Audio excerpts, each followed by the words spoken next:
नवरात्रि में दुर्गा पूजा के अवसर पर देवी दुर्गा के 9 रूपों की पूजा उपासना बहुत ही विधि विधान से की जाती है। नवरात्रि का हर दिन माँ के एक रूप से जुड़ा हुआ है।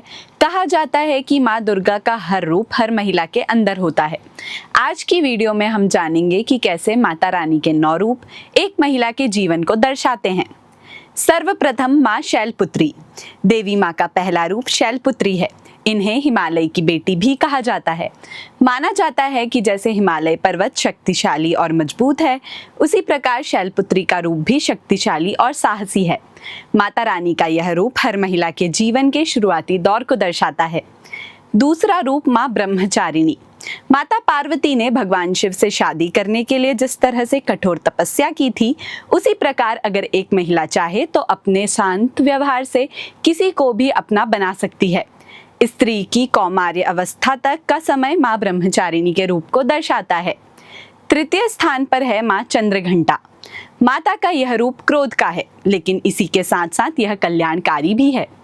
माना जाता है कि जैसे माँ दुर्गा हमारे सभी दुखों को नष्ट कर कल्याण करती हैं, उसी तरह एक महिला भी हर सुख दुख में साथ रहकर सबका कल्याण करती है। विवाह से पूर्व तक हर महिला चंद्रमा की तरह निर्मल होने से चंद्रघंटा समान है। माता पार्वती का चौथा रूप कुष्मांडा माता का है। इस रूप में माता के हाथ में एक घड़ा होता है, जिसे गर्भ का प्रतीक माना जाता है, यानी माता का यह रूप गर्भवती महिला का प्रतीक है। नवरात्रि के 5वें दिन माँ स्कंद माता का पूजन होता है। माता रानी का यह रूप महिला के मातृ स्वरूप को दर्शाता है। स्कंद माता की गोद में एक शिशु का होना हर महिला के अंदर छुपे मातृत्व के भाव का उल्लेख करता है। तत्पश्चात माँ कात्यायनी की उपासना की जाती है। जैसे माता कात्यायनी ने महिषासुर का वध किया था, वैसे ही माता का यह रूप स्त्री के संयम व साधना को दर्शाता है। हर माता बनी स्त्री सभी बुराइयों को अपने बच्चे से दूर रखती है और अवगुणों को उसके अंदर घर नहीं करने देती। 7वें स्थान पर आती है माँ कालरात्रि। माता के इस रूप का अत्यंत उग्र और शक्तिशाली रूप में माना जाता है। यह रूप स्त्री के पारिवारिक जीवन में आ रहे संघर्षों पर विजय का प्रतीक है। फिर आता है माँ महागौरी का रूप। माता का यह रूप स्त्री की परिपक्वता और स्थिरता को दर्शाता है। जीवन के सभी संघर्षों पर विजय पाकर स्त्री संपन्नता की ओर अपने परिवार को ले जाती है। इसलिए नवरात्रि में अष्टमी की पूजा का महत्व होता है। अष्टमी की पूजा करने से घर में संपन्नता आती है। नवदुर्गा में माता का नवा स्वरूप माँ सिद्धिदात्री का है, जो स्त्री के वृद्ध और ज्ञानमय स्वरूप का प्रतीक है। अपने अनुभव और समझदारी से स्त्री इस रूप में अपने परिवार के साथ ही समाज का भी कल्याण करती है और नई पीढ़ियों को अच्छे गुण देकर जाती है।